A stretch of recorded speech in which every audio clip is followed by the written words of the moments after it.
College হঠাৎ বন্ধ, পরীক্ষার অনিশ্চয়তা ঘিরে নিশিগঞ্জের ছাত্রদের রাজ্য সড়ক অবরোধ, পুলিশের লাঠিচার্জে উত্তেজনা। জুলাই মাসের 10 তারিখ হঠাৎ করেই বন্ধ হয়ে যায় কোচবিহার জেলার নিশিগঞ্জের মধুসূদন হোড মহাবিদ্যালয়। এই আকস্মিক সিদ্ধান্তে হতবাক ছাত্রছাত্রীদের মধ্যে চরম ক্ষোভ ও উদ্বেগ ছড়িয়ে পড়ে। বুধবার দুপুর 12টায় কলেজের শিক্ষার্থীরা কলেজের সামনে জমায়েত হয়ে মিছিল করে নিশিগঞ্জ বাজারে এসে রাজ্য সড়কে পথ অবরোধ করে। তাদের দাবি, আগামী 27 জুলাই থেকে শুরু হতে চলা বিভিন্ন সেমিস্টারের পরীক্ষাগুলি কোথায় ও কিভাবে অনুষ্ঠিত হবে তা নিয়ে কলেজ কর্তৃপক্ষের তরফ থেকে কোনো পরিষ্কার বার্তা দেওয়া হয়নি। এই অনিশ্চয়তা ও প্রশাসনিক গাফিলতির প্রতিবাদেই রাজ্য সড়ক অবরোধে বসেন ছাত্রছাত্রীরা।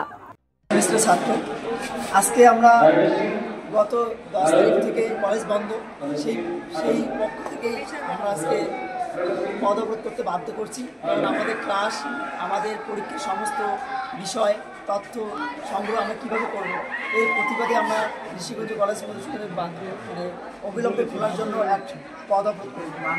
দিন থেকেই আমাদের কলেজটা বন্ধমুখী। 3 বছর থেকে স্যাররা বিনা বেতনে পড়াচ্ছেন, তো এভাবে তো সম্ভব না বিনা বেতনে পড়ানো। তো ওইটা ভেবেই আমরা অনেককেই জানানো হয়েছিল, তো আজকে আমরা আন্দোলনে নেমেছিলাম, অনেকজনই ছিল সেখানে। তো প্রথম দিকেই কোনো রকম কোনো অসুবিধা আমরা করিনি। তারপর যখন আমরা আন্দোলন শুরু করলাম, তারপর ভালোই চলছিল। কিছুক্ষণ 2-2.5 ঘন্টা চলার পর তারপর আমাদের উপরে পুলিশ আক্রমণ করেন এবং কিছু দাদাভাইকে তো মেরেছেন এবং আমাদেরকেও ধাক্কা দিয়ে ওখান থেকে সরিয়ে দেওয়া হয়েছে। কোনো লেডিস কনস্টেবল ছিল না, শুধু পুরুষ ছিল। তো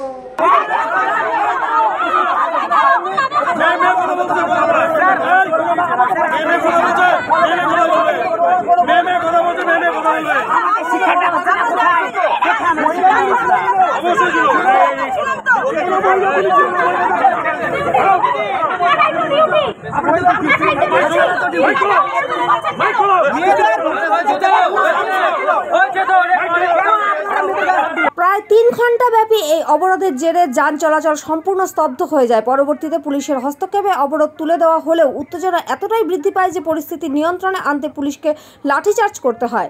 কিছু ছাত্রছাত্রী আহত হয়েছেন বলেও স্থানীয় সূত্রে জানা গেছে। বাঁচানোর জন্য এখানে যে স্যাররা এসেছেন, পুলিশ অফিসাররা এসেছেন, তারাও কেউ এই নিশিগঞ্জ কলেজ তুলে দেওয়ার পক্ষে নন। এটা আমার নিশিগঞ্জ কলেজ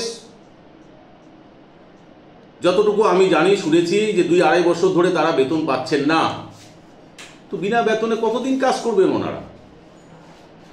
সবচেয়ে বড় প্রশ্ন যে নিশিগঞ্জের আশপাশের যে এলাকাগুলো আছে, পাড়াডুবি, পেমেরডাঙ্গা, মাঘপালা, নিশিগঞ্জ 1-2, তো অনেকটা অঞ্চল, সেখানে চিলকিরহাটেরও একটা অংশ, চান্দামারি চিলকিরহাট।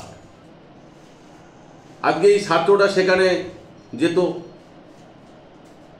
আজকে ছাত্ররা বঞ্চিত হচ্ছে। সরকার উদাসীন, এরা বড় বড় কথা বলছে, এরা উন্নয়ন করছে পশ্চিমবঙ্গের। এই তো উন্নয়ন, যেটা পরিষ্কার বোঝা গেল নিশিগঞ্জ কলেজ থেকে, যে কতটা উন্নয়ন তারা করতে চায়।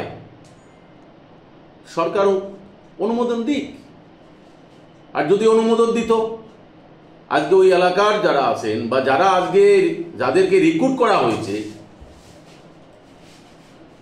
তাদের আজকে বিষয়টা ভাবুন তো একবার, তাদের পরিবারের কথাটা বিষয়টা ভাবুন তো একবার। আজকে ওনারা কোথায় যাবেন? এই শিক্ষকরা তারাও পথে নেমেছে, ছাত্ররা তো বঞ্চিত হচ্ছে। তো মানুষ তৃণমূল কংগ্রেসের এই সমস্ত কিছু দেখছেন, তাই আজকে বিভিন্ন পলিটিক্যাল পার্টি থেকে হচ্ছে, ভারতীয় জনতা পার্টির তরফ থেকে গতকাল হয়েছিল, বিক্ষোভ মিছিল হয়েছিল, আন্দোলন হবে। তো আমরা চাই নিশিগঞ্জ কলেজকে অনুমোদন দেওয়া হোক।